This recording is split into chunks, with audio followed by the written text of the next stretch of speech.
আসসালামু আলাইকুম, কেমন আছেন সবাই? আশা করি ভালো আছেন। বার্সা বা রিয়াল মাদ্রিদ ফ্যানদের জন্য আজকের রাতটা অনেক বেশি গুরুত্বপূর্ণ, কারণ আজকে রাতেই সুপার কোপা দা স্প্যানিয়লের ফাইনাল। এই বছরের প্রথম শিরোপাটাই এই দুই রাইভাল টিমের মধ্যে যে কোনো একটা টিম জিততে যাচ্ছে।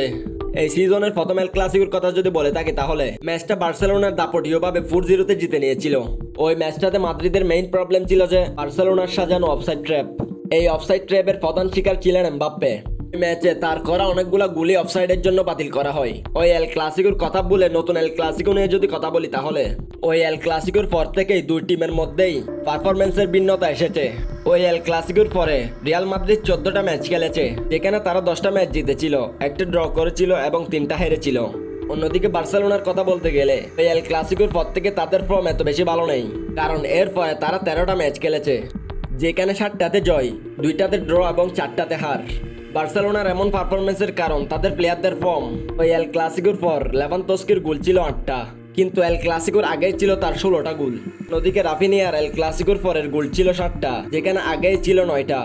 অন্যদিকে রিয়াল মাদ্রিদের জন্য যে খবরটা বেশি স্বস্তি দিবে সেটা হলো বেলিংহামের ফর্মে ফিরা, কারণ এই সিজনে আগের এল ক্লাসিকোর আগ পর্যন্ত কোনো গোল করতে পারেনি সে। এল ক্লাসিকোর পর 9টা গোল তার নামের পাশে বসিয়ে নিয়েছে সে। এছাড়াও ম্যাচে এখন এমবাপ্পেকে অনেক বেশি কনফিডেন্ট মনে হয়। এল ক্লাসিকোর পর যে ম্যাচগুলো হয়েছে সেগুলোতে সে অনেক বেশি কনফিডেন্ট ছিল এবং তার অ্যাবিলিটি দেখিয়েছে। আজকের ম্যাচের প্রেডিকশন কি হতে পারে এবং কার হাতে উঠতে পারে এই শিরোপাটি, কমেন্ট সেকশনে জানাতে পারেন। ভিডিওটা ভালো লাগলে সাবস্ক্রাইব করে পাশে থাকবেন। আসসালামু আলাইকুম।